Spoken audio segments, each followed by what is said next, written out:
tetapi rasa sakit yang dia alami selama sakratul maut langsung menghujung nyawa di seluruh bahagian dan meliputi seluruh anggota badan. Sebab tu tuan-tuan, orang kalau kena sakratul maut tuan-tuan pertama tuan-tuan tengok dia punya tangan dia. Waktu sakratul maut ni tuan-tuan tengok, orang bila sakratul maut pertama dia punya jari-jari dia akan menggenggam. Dia akan menggenggam.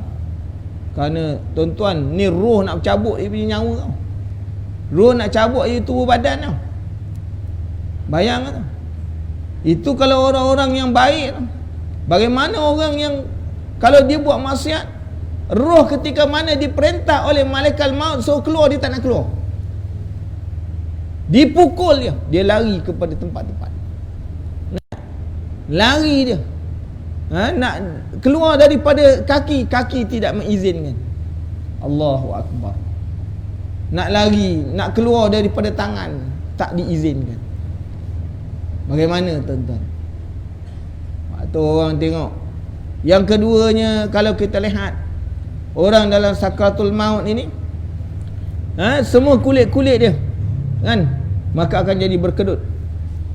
Kerana sakratul maut ni dahsyat. Merekut.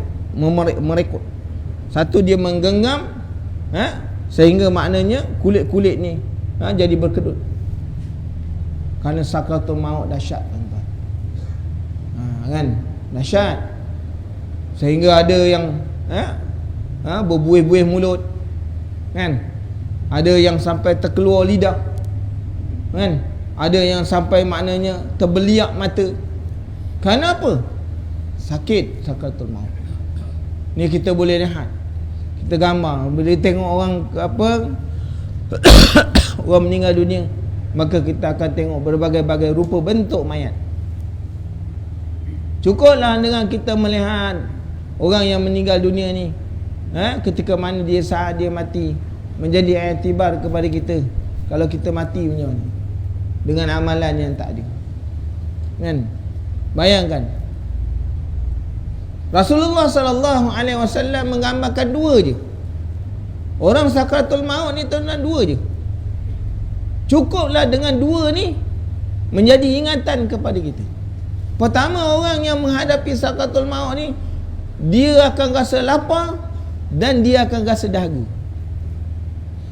Sehingga kan Rasulullah sallallahu alaihi wasallam menyebutkan, dahaganya orang yang sakratul maut dibawakan air seisi dunia lalu dituangkan dalam perut dia, nasaya tidak akan hilang hausnya. Jadi tuan-tuan bayang, dibawakan air seisi dunia. Hari ni kalau kita haus, kita minum sikit hilang haus. Tak? Orang sakratul maut haus yang bersangatan. Itu yang pertama.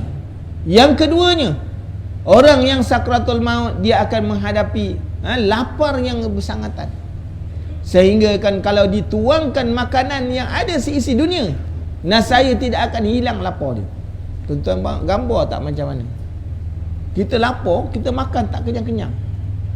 Macam mana? Ini seisi dunia punya makanan isi kat dia. Dia tidak akan hilang lapar. Maka pada waktu itulah digambarkan di dalam hadis ketika orang sakratul maut, maka pada waktu itu syaitan akan menyerupa. Kalau sekiranya suami yang meninggal dunia yang dalam sakratul maut, maka isteri akan menyerupa. Iblis, syaitan akan menyerupai isteri dia, membawakan wadah makanan, bawakan bekas makanan, bawa bekas air. Abang nak minum? Nak? Sebab tu tuan-tuan muslimin dan muslimat yang dirahmati Allah, saat yang paling getir orang dalam sakratul maut, itulah cubaan dia. Cubaan dia tu, itu saat yang paling getir. Jadi tuan-tuan muslimin dan muslimat yang dirahmati Allah, bukan setakat maknanya menghadapi sukarnya mati ni, ada ujian waktu sakratul maut. Anak-anak syaitan akan menyerupai anak-anak, bawakan bekas minuman. Ayah nak minum? Nak? ayah sujud pada saya. Allahu Akbar. Bagaimana Barsisah, Allah Ta'ala mencabut nyawa dia dah. Ketika mana dia tengah disalib, tengah dipalang, menderita tak tahan, sakit. Lalu syaitan datang jumpa dia. Wahai Barsisah, hari ini tidak ada siapa yang boleh melepaskan kau daripada penderitaan kau, melainkan aku. Kau nak aku tolong, kan? Boleh aku tolong, tapi dengan syarat engkau angguk je pada aku, sujud pada aku, nasihat aku. Ketika mana Barsisah nak dilepaskan, nak diberi air, dia angguk, lalu Allah Ta'ala cabut nyawa dia. Maka ibadatnya 1000 tahun punah, tuan-tuan, punah. 1000 tahun punya ibadat punah. Tuan-tuan, muslimin dan muslimat yang dirahmati Allah, ujian yang paling besar ketika mana orang nak mati.